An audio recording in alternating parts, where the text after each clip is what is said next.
নমস্কার, অ্যাস্ট্রোলজার অপর্ণা দত্ত বলছি। মাসিক রাশিফলের সিরিজ আমার চলছে। আজকের আলোচ্য বিষয় হচ্ছে মিথুন রাশি। আপনারা যারা মিথুন লগ্নের আছেন তাদের কিছুটা ম্যাচ হবে, যেহেতু লগ্ন আর রাশির মধ্যে একটা ডিফারেন্সিয়েশন আছে, কারণ চন্দ্রের নক্ষত্র লর্ড অনুযায়ী কিন্তু আমরা রাশিফল বলি। তো চন্দ্রের নক্ষত্র লর্ড অনুযায়ী যদি রাশিফল আমাদের আলোচনা করতে হয়, সেখানে মানসিক কম্প্যাটিবিলিটিটা বেশি পাওয়া যায়, কারণ চন্দ্র মুন হচ্ছে মনের কারক, মুন হচ্ছে আমাদের মানসিক কনসেপ্টটা নিয়ে কথা বলে। তো মোর ওভার রাশিফল হচ্ছে মানসিক ফেনোমেনা, মানে মেন্টাল ফেনোমেনা। আর লগ্নের কনসেপ্টটা যেটা হচ্ছে সেটা হচ্ছে বুদ্ধি। লগ্ন হচ্ছে আমাদের সেই জায়গা যেখান থেকে টোটালি আমরা ব্যক্তি মানুষের জীবন অতিবাহিত হয়। এবার লগ্ন আর চন্দ্রের মধ্যে একটা সূক্ষ্ম ফারাক এটাই যে লগ্ন আমাদের বুদ্ধিকে নির্দেশ করে আর চন্দ্র আমাদের মনকে নির্দেশ করে, ইমোশনকে নির্দেশ করে। যেহেতু চন্দ্রের গুরুত্ব আমাদের জ্যোতিষশাস্ত্রে অনেক বেশি, কেন বেশি, যে মানুষ যখন জন্ম লাভ করে তখন কিন্তু একটা মহাদশা, অন্তর্দশা, প্রত্যন্তর দশার মধ্যেই জন্ম লাভ করে।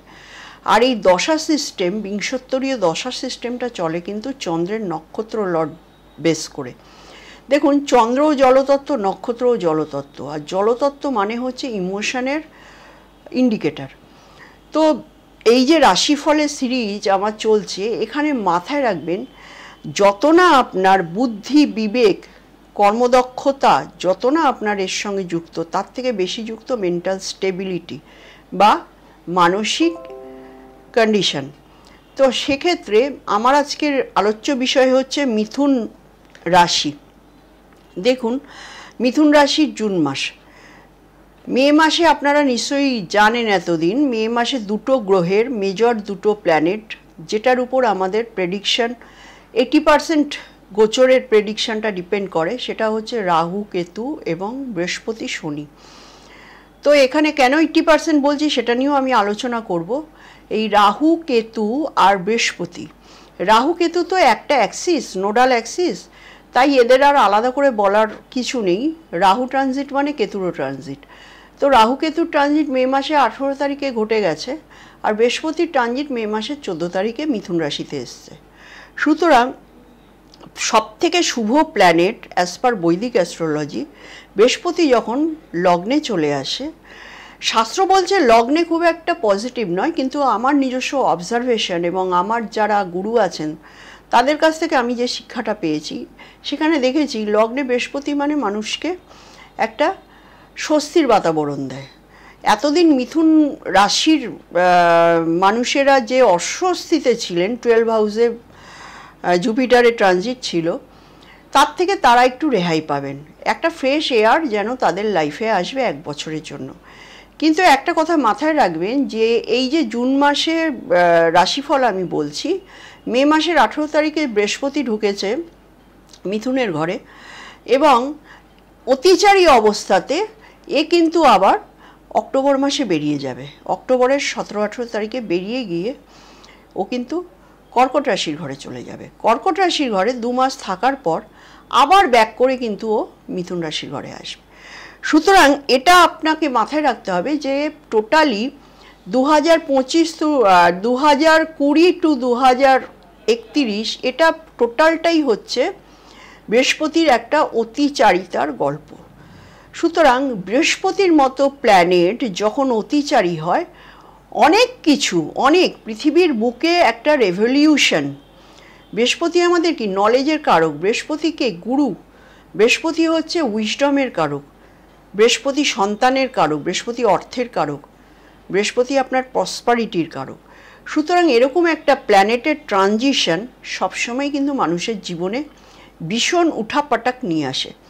আমি কেন বলছি, দেখুন, যে কোনো ভালো ইভেন্ট ঘটার জন্য নট অনলি শুভ বা অশুভ প্ল্যানেট, ট্রানজিটের শনি কিন্তু সেই সময় ন্যাটাল শনির মতো কিন্তু অ্যাক্টিভেট হয় না।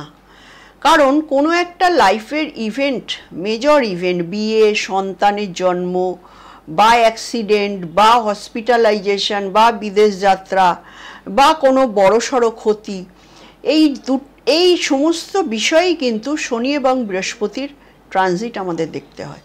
তো সেক্ষেত্রে মিথুনের জন্য আগামী মানে অতিচারীর পজিশন বা লগ্নের বা রাশির ওপর পজিশন, এটা মিলিয়ে আগামী বছর এপ্রিল মে অবধি কিন্তু বৃহস্পতি থাকবে মিথুনে, ঠিক আছে? মানে ডাইরেক্ট অবস্থায় থাকবে এবং রেট্রোগেট অবস্থায় আবার ডিসেম্বর মাসে ঢুকে যাবে। তো সেটা আমি পরে আসবো, যখন মাসিক রাশিফল শুরু করেছি আপনারা নিশ্চয়ই প্রতি মাসে ফলো করলে এগুলো জানতে পারবেন।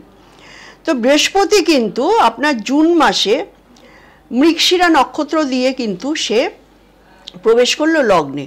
তাহলে লগ্নে প্রবেশ করে সে পঞ্চমকে দৃষ্টি দেবে, সপ্তমকে দৃষ্টি দেবে এবং নবম ভাবকে দৃষ্টি দেবে, ঠিক আছে? জুপিটারের হচ্ছে দুটো স্পেশাল অ্যাসপেক্ট, একটা হচ্ছে পঞ্চম, একটা হচ্ছে নবম।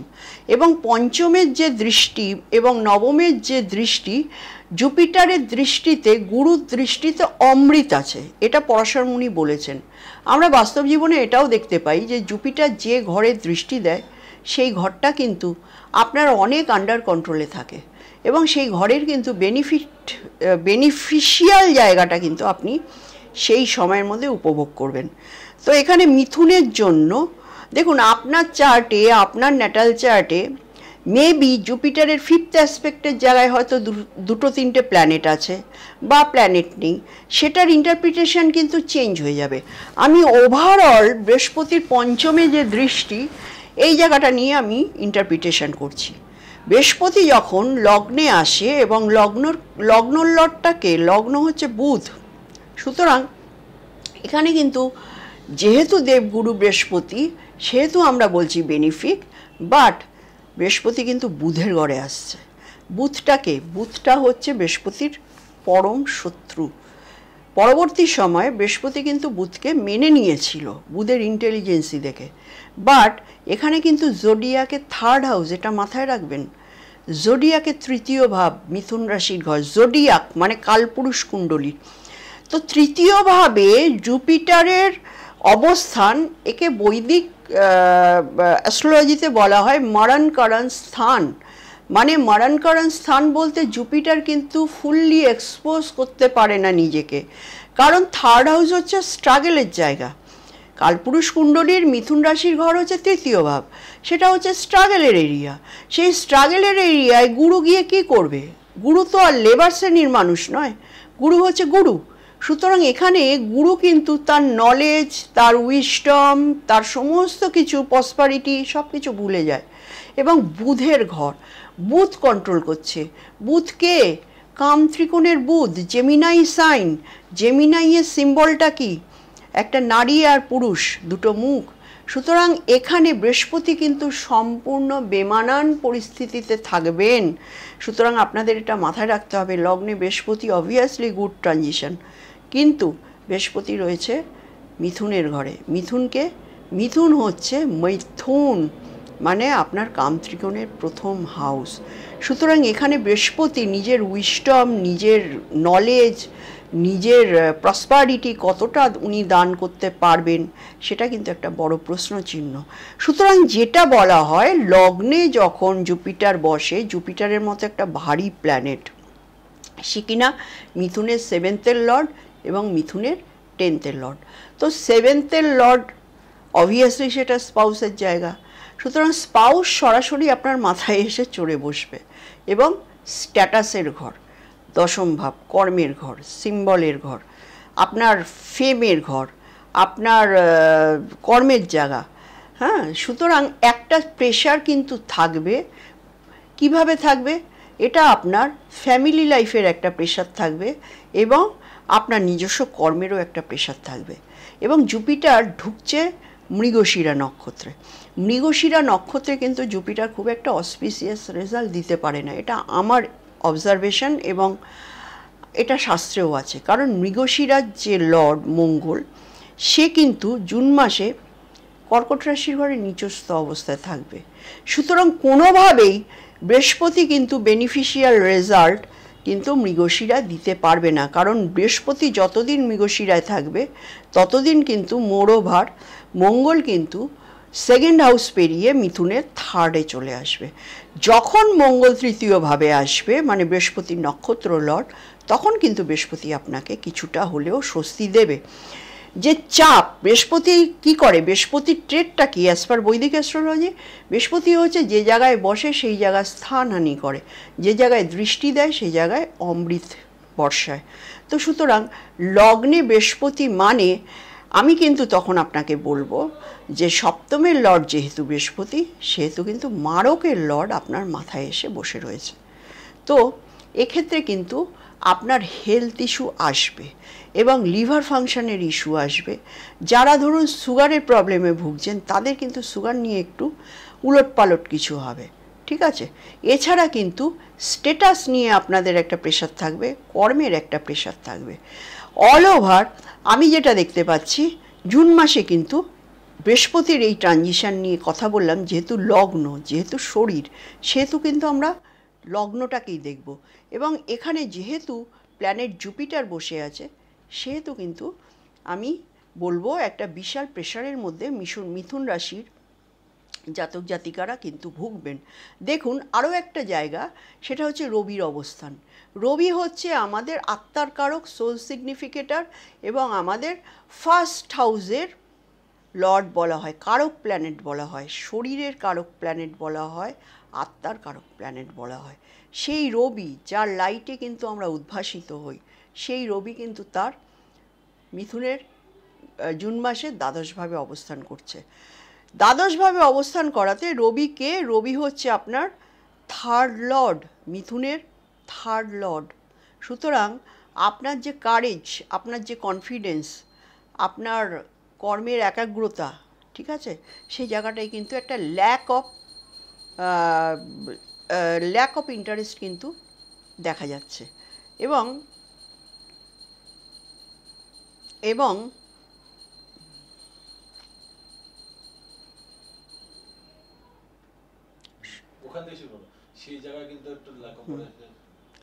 সে জায়গায় কিন্তু একটা ল্যাক অফ ইন্টারেস্ট দেখা যাচ্ছে, কারণ থার্ডের লর্ড কিন্তু 12 হাউসে চলে গেছে। একটা লেথার্জি ভাব থাকবে আপনার, এবং লগ্ন লর্ডকে নিয়ে বসে আছে, মার্কারিকে নিয়ে বসে আছে, ফোর্থের লর্ডকে নিয়ে বসে আছে। সুতরাং বাড়ির পরিবেশ পরিস্থিতির মধ্যে কিন্তু একটা টার্ময়েল থাকবে। অথবা আপনি কিন্তু কোনো ভ্রমণে, যদি আপনার মহাদশা অন্তর্দশার লর্ড আপনাকে সেই সাপোর্টটা দেয়, তাহলে কিন্তু জুন মাসে কিন্তু মিথুন রাশির কিন্তু একটা ভ্রমণ আমি দেখতে পাচ্ছি। দেখুন এখানে যেটা বেশ বিশেষভাবে দেখার বিষয়, সেটা হচ্ছে দশমভাবে কিন্তু শুক্রের অবস্থান থাকছে জুন মাসে, এবং শুক্র একদম অশ্বিনী নক্ষত্রে থাকবে। যখন শুক্র অশ্বিনী নক্ষত্রে থাকে, আমি বলবো ট্রান্সপোর্ট রিলেটেড কর্মের সঙ্গে যারা যুক্ত আছেন, ট্রান্সপোর্ট রিলেটেড কর্মের সঙ্গে যারা যুক্ত আছেন, তারা কিন্তু দুর্দান্ত সফলতা অর্জন করবেন এই সময়, যদি দশা অন্তর্দশা পারমিট করে।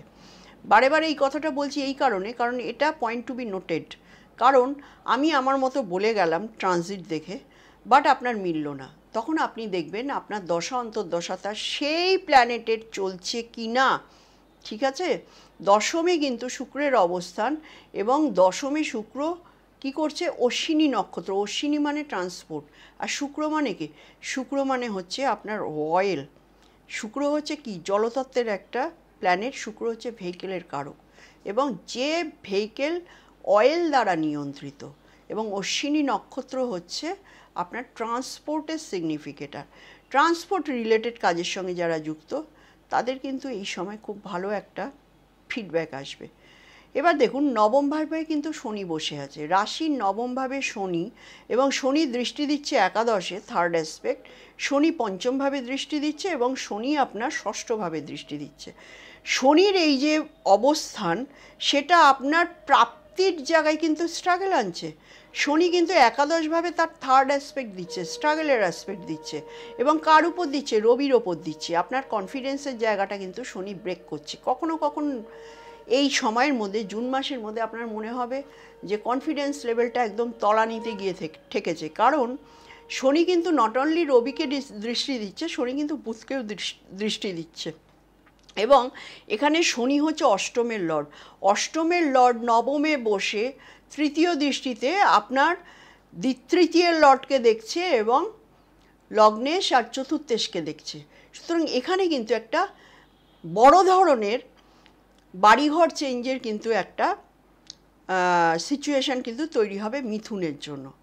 এবং এখানে আবারও সেই একই কথা, যদি আপনার থার্ডের মহাদশা বা অন্তর্দশা থাকে, ফোর্থের মহাদশা বা অন্তর্দশা থাকে, নাইনথের যদি মহাদশা বা অন্তর্দশা থাকে, নাইনথের কিন্তু হলে অ্যালং উইথ ফোর্থ তবেই কিন্তু বাড়িঘর চেঞ্জ হবে। আর শুধু যদি নাইনথের অ্যালং উইথ থার্ড, তাহলে কিন্তু আপনার স্থান চেঞ্জ হবে, মানে আপনি ভ্রমণে যেতে পারেন। তো ওভারঅল অষ্টমভাবে রাহু রয়েছে। অষ্টমভাবে রাহু কিন্তু স্পিরিচুয়ালিটি দেয়, হ্যাঁ, এবং সে হচ্ছে কুম্ভ রাশির রাহু। আপনার কিন্তু স্পিরিচুয়াল ইনক্লাইন্ড বা ইনক্লিনেশন কিন্তু এই মাসে দেখা যাবে। যারা আমাদের ফিল্ডের লোক আছেন তাদের কিন্তু রিসার্চ ওয়ার্কটা খুব ভালো হবে। মিথুন রাশির মানুষজন, তাদের কিন্তু আমাদের ফিল্ডে, জ্যোতিষের ফিল্ডে, তারা কিন্তু রিসার্চ ওয়ার্কটা খুব ভালো করবেন। এবং শনির দেখুন চতুর্থ ভাবের ওপরে সেভেন্থ অ্যাসপেক্ট আছে। সুতরাং ফোর্থ হাউস হচ্ছে মানসিক সুখ, গৃহ পরিবেশ, এবং ফোর্থ হাউস হচ্ছে আমাদের প্রপার্টি, লাক্সারি। সে জায়গায় কিন্তু শনি আপনাকে একটু কমিয়ে দেবে, কারণ শনির যে দৃষ্টি, বিশেষ করে সেভেন্থ অ্যাসপেক্টের গুরুত্ব এখানেই। সেভেন্থ অ্যাসপেক্ট মানে আপনার সেই হাউসটা পুরোপুরি লস্ট হয়ে যাবে, সেখানে আবার রিজেনারেশন করতে হবে। তাহলে শনি আগামী 2.5 বছর ধরে আপনার কিন্তু চতুর্থভাবে দেখছে। এটা কিন্তু খুব একটা আপনার জন্য সুখকর নয়। মানে হঠাৎ করে দেখবেন মিথুনের যারা আছেন জাতক জাতিকা, তারা কিন্তু একটা মেন্টাল স্ট্রাগলের পর্যায়ে বিলং করবেন। মানে আপনাদের কিন্তু, আপনারা স্পেসিফিক বুঝতে পারবেন না যে কি বিষয় নিয়ে আমাদের এত সমস্যা আসছে, বাট আপনাদের কিন্তু একটা মানসিক শান্তি আর সুখের জায়গায় কিন্তু একটা আরাঙ্গার সৃষ্টি করবে। এবং দেখুন এখন কিন্তু বর্তমানে যেমন জুন মাসে বৃহস্পতি কিন্তু আপনার চতুর্থভাবে কোনো রকম পজিটিভ দৃষ্টি দিচ্ছে না। এবার কাদের এটা হবে না? যাদের ধরুন fourth lord aspected by Jupiter, ট্রানজিটের জুপিটার, চতুর্থ লর্ডকে রবি। আপনার ন্যাটাল চার্টে দেখলেন রবি রয়ে গেছে তুলার ঘরে কিন্তু বৃহস্পতির ফিফথ অ্যাসপেক্ট থাকবে। সুতরাং তুলার ঘরে যে প্ল্যানেটরা থাকবে সে কিন্তু বৃহস্পতির অমৃতটা লাভ করবে। আর কোথায় বৃহস্পতির থাকবে? বৃহস্পতির কিন্তু কুম্ভের ঘরে অমৃত বর্ষাবে। এবার দেখুন রাহু ট্রানজিট কিন্তু কুম্ভের ঘরে হয়ে গেছে, সেখানে আগামী প্রায় 6 মাস ধরে বৃহস্পতি কিন্তু রাহুর ওপরে দৃষ্টি দিয়ে রাখবে। সুতরাং রাহুর বদমাইশি বা বাদরামও কিন্তু অষ্টমভাবে যে খেলাটা রাহু খেলতো সেটা কিন্তু আন্ডার অবজারভেশন বাই জুপিটার, গুরু। সুতরাং অনেক কিন্তু সংযত জায়গা আপনারা ভোগ করবেন অষ্টম ভাব ওরিয়েন্টেড, মানে ট্রান্সফরমেশন ওরিয়েন্টেড, আপনার কোনো ঝামেলা ঝঞ্ঝাট অশান্তি সেই ওরিয়েন্টেড জায়গায় কিন্তু আপনারা মিসকনসেপ্টেড হবেন না, কারণ বৃহস্পতির কিন্তু নবম দৃষ্টি থাকবে। ঠিক আছে, এইবারে আদার প্ল্যানেটেরও কিন্তু নিশ্চয়ই তার গুরুত্ব অবশ্যই আছে, কিন্তু যেহেতু লং প্ল্যানেট, যারা ধরুন ট্রানজিটে 1 বছর করে বৃহস্পতি থাকে এক ঘরে, শনি থাকে 2.5 বছর, রাহু কেতু থাকে 1.5 বছর, সুতরাং এই প্ল্যানেটদের কিন্তু একটা লঙ্গার কিন্তু একটা এফেক্ট কিন্তু মানুষের জীবনে থাকে। এবার দিয়ে দেখুন মঙ্গল কিন্তু 40 দিন থাকবে, শুক্রও কিন্তু 40-42 দিন থাকবে, বুধ থাকবে 22-23 দিন। ঠিক আছে, চন্দ্র তো 1.25 দিন করে এক একটা ঘরে যায়, রবি থাকে 1 মাস করে। সুতরাং প্রত্যেকটা ট্রানজিটই কিন্তু আমাদের লাইফে অঙ্গাঙ্গিভাবে জড়িত।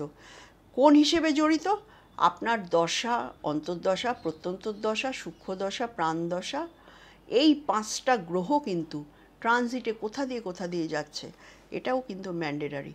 সুতরাং আপনাকে কিন্তু রাশিফলের যে কনসেপ্ট আমি আপনাদের বলছি তার সঙ্গে নিজেদের কিন্তু দশা অন্তর্দশাটাও যুক্ত করে নেবেন। ওকে, লাস্টে একটু বলে রাখি, ক মিনিট হয়েছে? আর 10 মিনিট। ঠিক আছে, চলো। তো মিথুন রাশি, মিথুন লগ্নের যারা ছোট আছে, যারা স্টুডেন্ট আছে, তাদের কিন্তু আগামী 2-2.5 বছর কিন্তু পড়াশোনার একটা ডিফিকাল্টিজ আসবে। কারণ চতুর্থ ভাবের ওপরে কিন্তু শনির সপ্তম দৃষ্টি রয়েছে।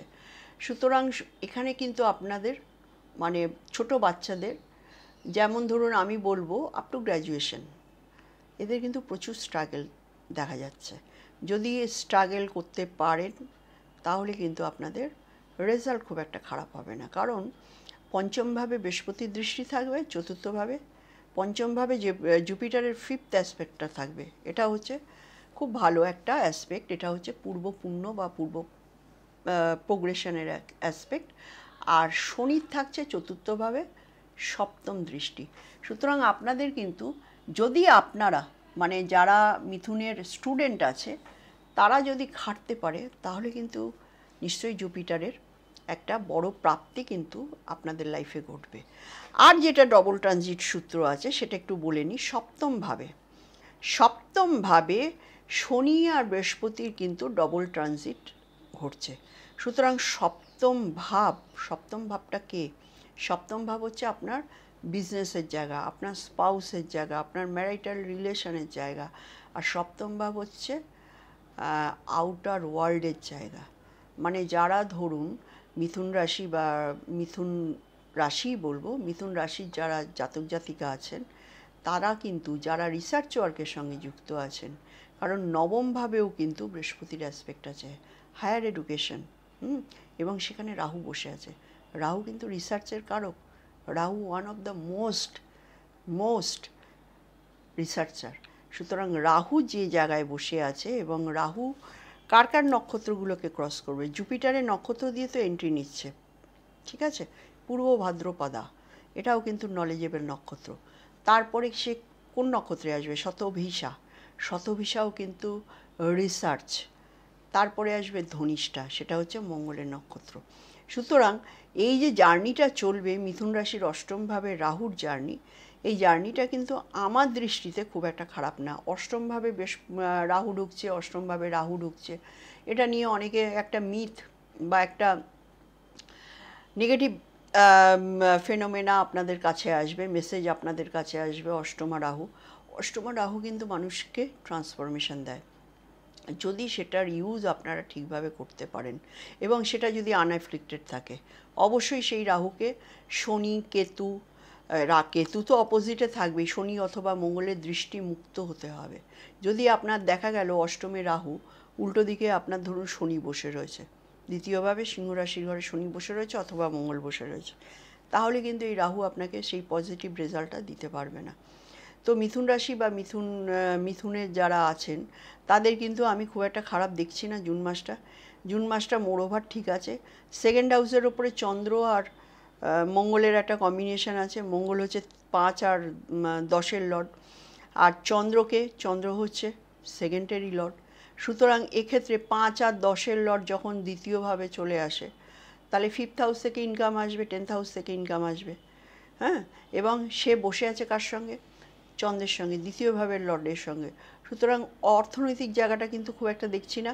কিন্তু মঙ্গল যেহেতু এখানে বসে রয়েছে এবং মঙ্গলের দৃষ্টিগুলো দেখুন, একটা হচ্ছে পঞ্চম ভাবের ওপর পড়ছে, সন্তানের জন্য ব্যয় হবে, মানসিক সুখের হানি হবে সন্তানের জন্য, এবং সন্তানের কিন্তু যে জায়গাটা আমি বলবো হেলথ ইস্যুও কিন্তু সন্তানের একটা থাকবে।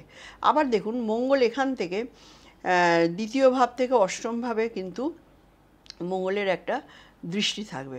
সুতরাং মঙ্গলের দৃষ্টি যদি এখানে অষ্টম ভাবের ওপর থাকে তাহলে কিন্তু এটা খুব নেগেটিভ। মঙ্গল কিন্তু অষ্টম ভাবে আপনাকে ছোটোখাটো অ্যাক্সিডেন্ট বা অনেক ঝামেলার মধ্যে আপনাকে ফেলতে পারে। আর নবমের রাহু কিন্তু আপনাকে আমি একটাই কথা বলবো মিথুনের জন্য, 9th-এর রাহু, হায়ার এডুকেশন, রিসার্চ, অষ্টম বলেছি, ওটাকে একটু কারেকশন করে নবম করে নেবেন।